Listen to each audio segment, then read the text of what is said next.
Yeah, hi, this is Scott Dudley from Funnel Fella Radio, and this is the very first episode of the podcast. So, hopefully, it's the first episode of many. And my aim for this podcast is to help business owners and funnel builders to improve their conversion rates and ultimately to make more money. So, with that said, today's episode, we're going to take a look at a case study of an e-commerce company that changed the layout of their form with a button, and as a result of that, it increased their sales by $300 million.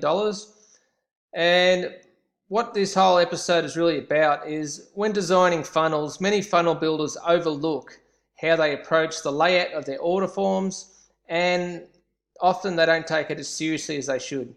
So they might just grab a template of an order form and slap that up onto the page and assume that just because it's a template that it's going to work well. But the fact is, a poorly designed form can really make a huge difference in sales. So it's something that you want to be paying attention to. And what I find is the biggest obstacle behind creating a successful form is actually taking the time to investigate where there are opportunities for improvements, because it's so easy to just assume that you already know it all, and you don't need to pay any attention to what the user experience, the customers are experiencing when they go to the page. But if you don't do that, then you're really shooting yourself in the foot.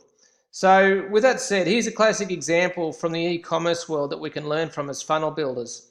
So this is the blog post or article that we're basing today's episode on. And just to give credit where it's due, this is an article by a guy called Jared M. Spool, and the website is articles.uie.com, and this is a website about UX, which is user experience.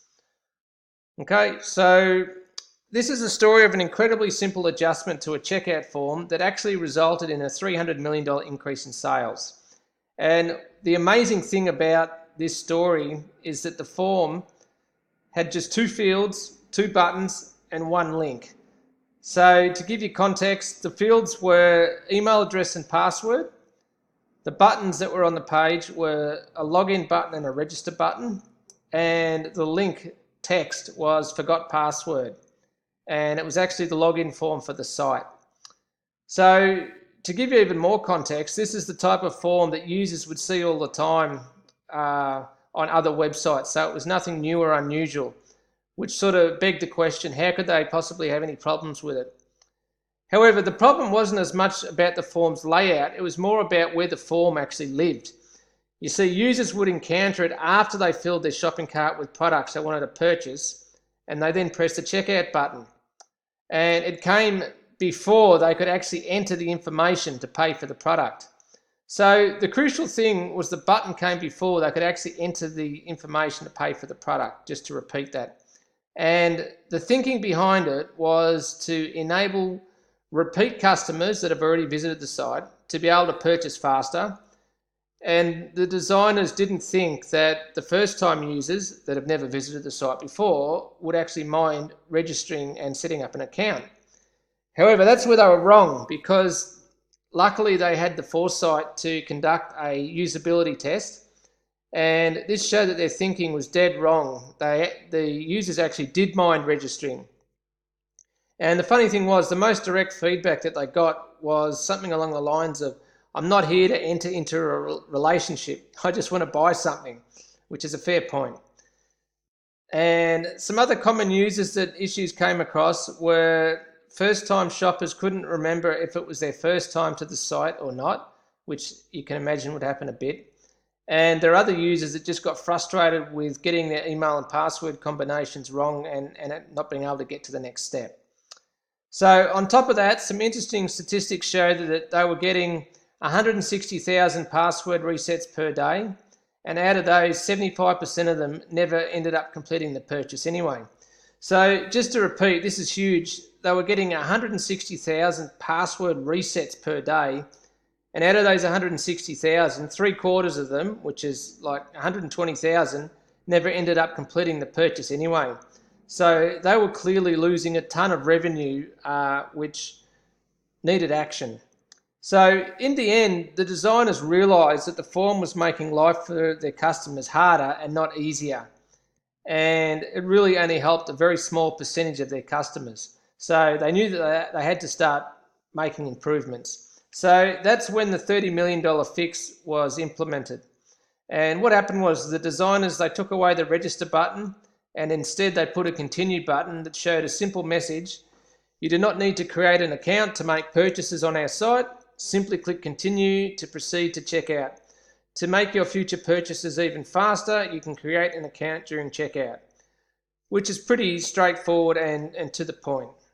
And so what were the results of this change? Well, incredibly, the number of customers that purchased went up by 45%, and this resulted in an extra $15 million for just the first month alone. $15 million just for the first month. And then after the first year, the site saw an additional $300 million in revenue. So with this in mind, what can funnel builders do to improve their order forms? Because obviously this is an example for e-commerce. Funnels are a little bit different in that there's no checkout cart. On an e-commerce site, you put items in the cart and you move around a website and then you end up paying. On a funnel, you just move through a sequence and you pay on each page. So it's a little bit of a different setup, but regardless of that, some recommendations that I'd like to add. I've got 6 ideas here for you. And the first one is to set up triggers to fire in Google Tag Manager for error messages in the URL. So if you're familiar with Google Tag Manager, it's pretty straightforward to set up a trigger where if for a string in the URL, and if that string shows up in the URL, then that the trigger fires, and then that lets you know that there's an error happening on the website. And obviously, if you're getting a lot of these errors, then something's wrong and it needs to be fixed.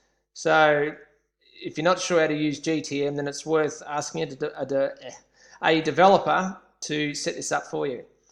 And then the other thing is to pretty straightforward. Always test the form in test mode before going live. Most people listening to this should know that anyway already. You can also look for any form fields that are unnecessary and have the potential to cause friction. So a lot of people think that the less fields that you include on the form, the better. But that's not always the case. It sort of depends on your end goal. The thing to keep in mind is that any form that's not really serving, any field that's not serving any purpose should be removed from the form because it's just creating extra work for the user.